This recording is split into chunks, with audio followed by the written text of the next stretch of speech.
Bread. Kompetensi dasar 3.12 menerapkan roti tawar.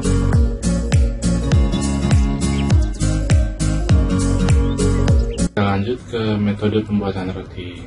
Ya, metode pembuatan roti itu ada banyak. Ini kita contoh 5. Yang pertama itu adalah no time dough. No time dough itu adalah, jadi ada 4 dulu yang kita bahas. Ini adalah no time dough, ada straight dough, ada spong dough atau spong and dough, kemudian ada dough break. Ya, jadi ini memiliki kelebihan dan kelemahan masing-masing untuk setiap metodenya. Kita masuk ke no time dough. Jadi no time dough ini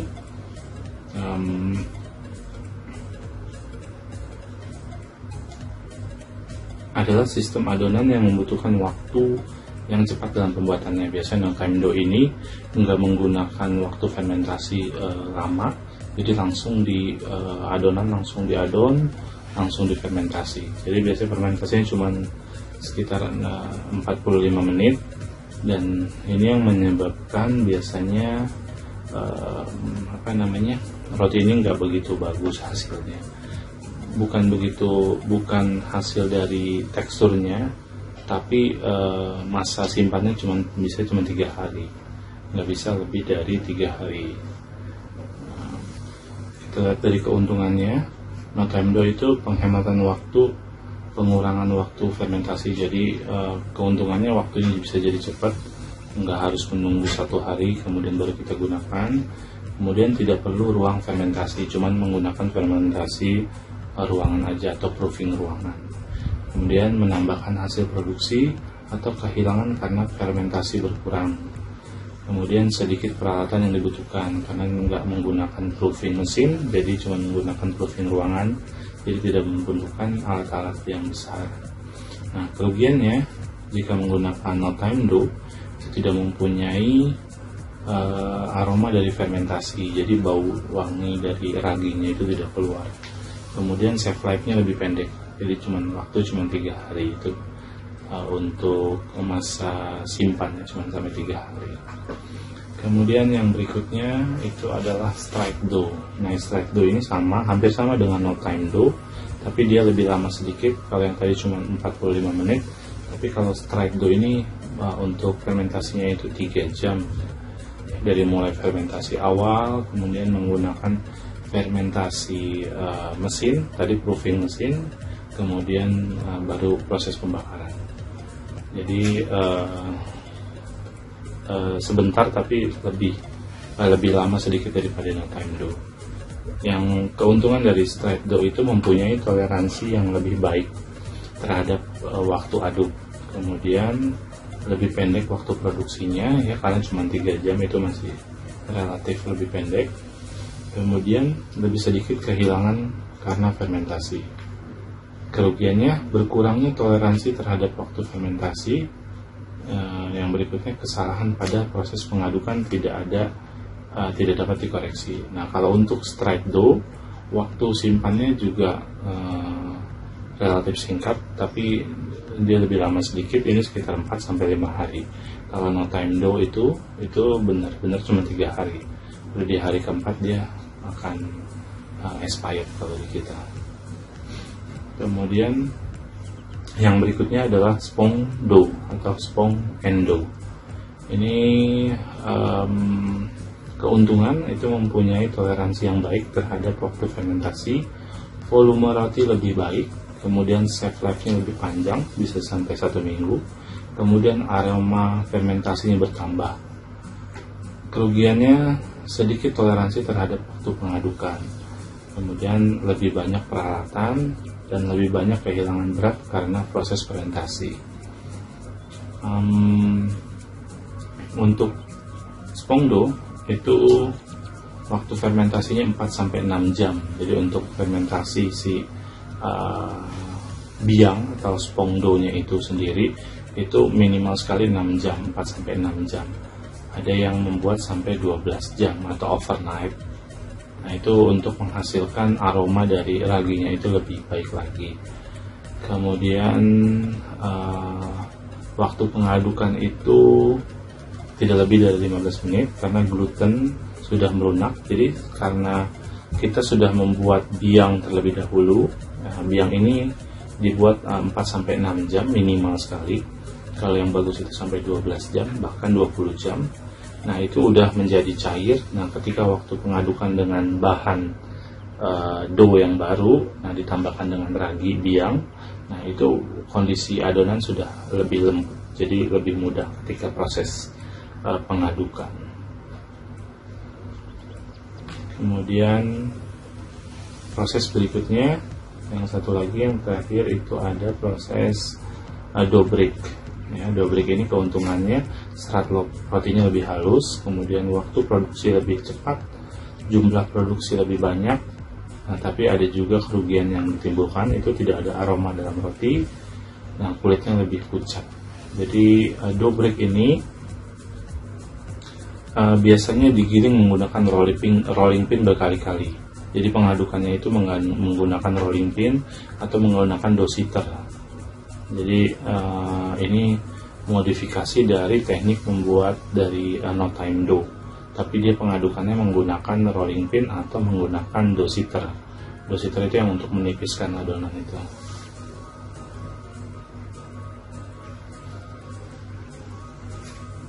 Baik, kita lanjutkan ke tahap-tahap pembuatan dari roti. Ya. Jadi tahapan-tahapan ini tahapan yang umum digunakan. Jadi kalau untuk roti-roti yang khusus digunakan khusus misalnya gitu ya, itu tahapannya berbeda dengan yang ini. Jadi kalau misalnya pembuatan croissant Danish itu beda lagi tahapannya, dan lebih banyak lagi, lebih complicated lagi. Tapi kalau untuk roti tawar, roti manis, kita bisa menggunakan tahapan yang ini. Yang pertama itu ada dari awal sekali. Yang pertama kita seleksi bahan atau kita penimbangan bahan sesuai dengan resep yang akan kita gunakan. Kemudian setelah sudah ditimbang, baru kita masuk ke proses berikutnya. Proses kedua yaitu mixing atau pengadukan. Itu bisa mixing menggunakan tangan, yaitu mungkin cuma 500 gram tepung itu. Kemudian bisa juga mixing menggunakan mesin dari 1 kilo sampai sekian puluh kilo, itu bisa menggunakan mesin. Kemudian proses berikutnya adalah fermentasi awal. Jadi setelah diaduk menggunakan mesin atau menggunakan tangan, itu kita fermentasi dulu atau kita biarkan raginya mengembang, membentuk volume 2 kali lipat dari bentuk sebelumnya. Kemudian kita masuk ke proses berikutnya, proses keempat yaitu degassing, atau kita menghilangkan atau membuang gas yang ada di dalam adonan. Nah, setelah proses degassing, proses kelima yaitu scaling, yaitu kita menimbang adonan sesuai dengan kebutuhan. Kalau roti manis 50 gram, kita timbang 50 gram. Kemudian setelah digassing, kita rounding atau kita bulat-bulatkan menjadi bentuk-bentuk bulat semua. Kemudian proses yang berikutnya, setelah sudah di rounding, kita intermediate proofing atau kita proofing dulu sebentar, sekitar 10-15 menit sampai mengembang, sampai 30 menit pun masih oke. Kemudian kita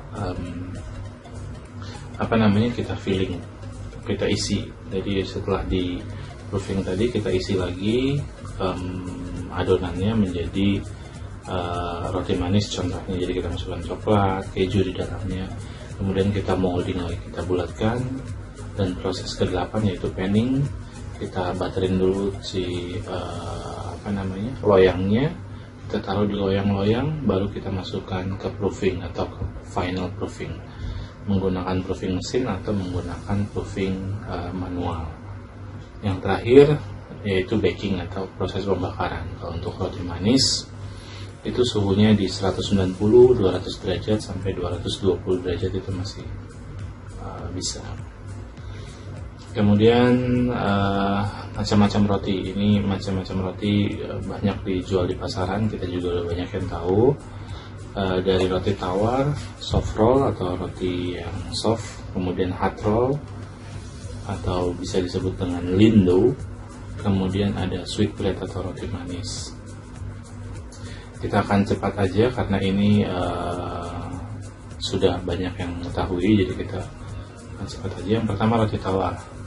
Ya, roti tawar adalah roti yang terbuat dari bahan dasar tepung terigu protein tinggi, garam, kemudian ragi dan air es yang ditambahkan dengan gula, susu bubuk, dan shortening. Shortening ini bisa semua jenis lemak ya, bisa tepung, bisa butter, bisa margarin, bisa minyak goreng, bisa coarse fat, nah bisa semua jenis lemak. Ada juga beberapa roti tawar yang ditambahkan telur atau emulsifier untuk meningkatkan kelembutan daripada roti. Ya, jadi untuk pembuatan roti selalu pasti menggunakan protein tinggi. Adapun penambahan protein sedang itu semua sedikit, sekitar 30% atau 20% saja. Kemudian jenis-jenis roti tawar ada open top, jadi roti tawar bagian atasnya terbuka.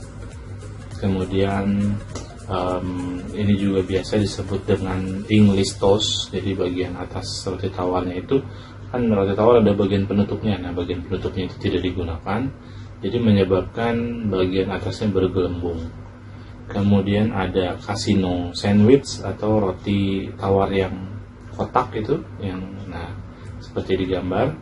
Jadi roti tawar ini ditutup, jadi menyebabkan tidak ada bagian yang keluar atau bergelembung. Kemudian ada roti gandum penuh, jadi roti gandum.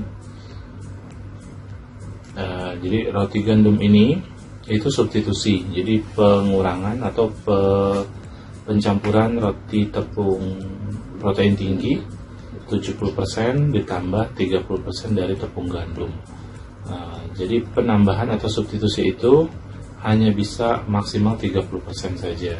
Jadi kalau mau ditambahkan tepung gandum itu hanya bisa 30%. Jadi kalau 1 kilo tepung terigu protein tinggi kemudian mau disubstitusi menjadi tepung gandum atau mau ditambahkan dengan coklat bubuk, itu hanya bisa 30% saja. Kenapa nggak bisa lebih daripada 30%? Bisa terjadi adonannya tidak mengembang dengan baik, kemudian bagian rongga-rongga atau serat-serat dari rotinya itu tidak bagus. Kemudian banyak faktor yang membuat kita lebih merekomendasikan 30%. Kemudian ada roti tawar kismis. Nah, ini ada penambahan kismis di adonannya, dan biasanya roti tawar kismis juga open top, jadi bagian atasnya terbuka. Kemudian roti gandum penuh raisin, jadi ini sama tadi substitusi 30% rye flour atau tepung gandum, kemudian ditambahkan raisin di dalamnya. Kemudian yang berikutnya ada butter crust. Nah, ini ada roti open top yang seperti yang tadi. Kemudian sebelum di baking atau sebelum dibakar, si butter crustnya ini kita sayat dulu bagian atasnya, satu sayatan besar, kemudian disiram dengan mentega cair sebanyak 1-2% dari berat adonan. Ya, jadi disiramkan dengan margarin atau butter boleh. Nah, baru kita proses berikutnya adalah baking. Oke, itu salah satu beberapa jenis roti tawar. Kemudian kita masuk ke soft roll. Ya, adonan soft roll adalah adonan roti yang memiliki karakteristik adonan yang sangat lembut. Roti dari adonan soft roll memiliki cita rasa yang tidak terlalu manis dan tekstur roti yang lembut. Selain itu, roti soft roll juga tidak boleh berkerak pada bagian bawah rotinya. Ya, jadi soft roll ini biasanya cuma 30 gram, jadi kecil dan tidak terlalu manis. Jadi kalau misalnya kita pakai resep roti manis, itu pengurangan 50% dari kadar gula. Ya, jadi ada beberapa jenis soft roll, ada dinner roll, kemudian ada Parker Horse, ada clover leaf, ada panda gyoza. Ya, kita bahas satu persatu. Ini contoh dinner roll, ya, itu biasanya 30 gram. Untuk kita di table manner itu ada di bread and butter, itu 30%, tidak terlalu besar dan rasanya tidak terlalu manis. Kemudian ada Parker Horse, ini timbangannya sekitar 60 gram. itu bentuknya seperti tapal kuda. Kita lihat bentuknya seperti tapal kuda. Kemudian yang berikutnya ada clover leaf. Ini contohnya clover leaf. Ini timbangannya 30 gram, tapi kita bagi 3 jadi kita lanjut lagi. Yang berikutnya adalah lindo atau hard roll.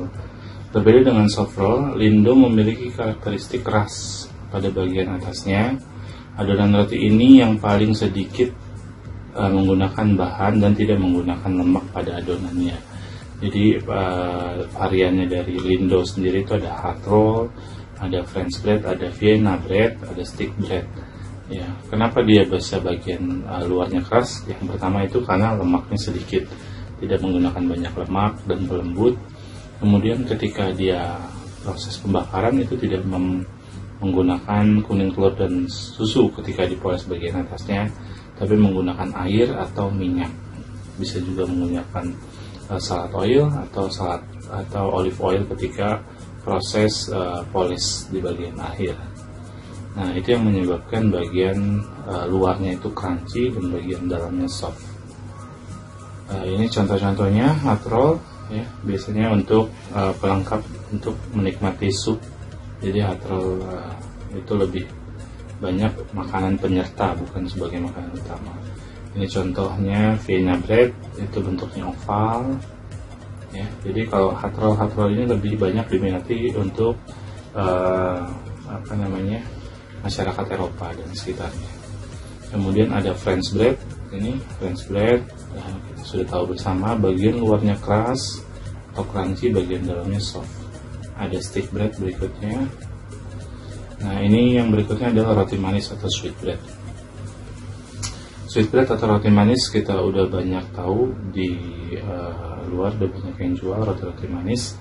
Nah, itu variannya pun sudah banyak kita ketahui. Ada roti manis keju coklat, ada yang pakai pisang, kemudian ada yang fillingnya kacang, ada yang fillingnya kelapa dan sebagainya. Kemudian ada lagi polo bread. Nah, polo bread itu apa? Polo bread itu menggunakan topping adonan cookies. Jadi sebelum di bake itu bagian atasnya dikasih topping adonan cookies terlebih dahulu. Jadi nanti ketika selesai pembakaran, bagian luarnya itu ada crunchy-nya, bagian dalamnya soft, gitu ya. Kemudian yang berikutnya ada floss bread. Floss bread ini yang kita sering lihat di pasaran itu contohnya roti abon atau roti pizza, yaitu bagian dalamnya kosong tapi bagian luarnya ada topping-toppingnya, baik topping abon ataupun sosis dan sebagainya. Ada yang dikasih mayones, saus sambal, saus tomat dan sebagainya. Kemudian ada lagi hero bread. Ini roti manis yang bagian atasnya ditopping adonan biskuit rasa kopi dan bagian dalamnya diberi mentega cair. Nah, ini roti boy atau roti kopi bagian tempatnya. Saya kira sekian presentasi saya mengenai roti. Saya harap bisa bermanfaat, dan apabila ada pertanyaan mengenai roti dan sekitarnya bisa disampaikan di kolom komen. Terima kasih. Assalamualaikum warahmatullahi wabarakatuh.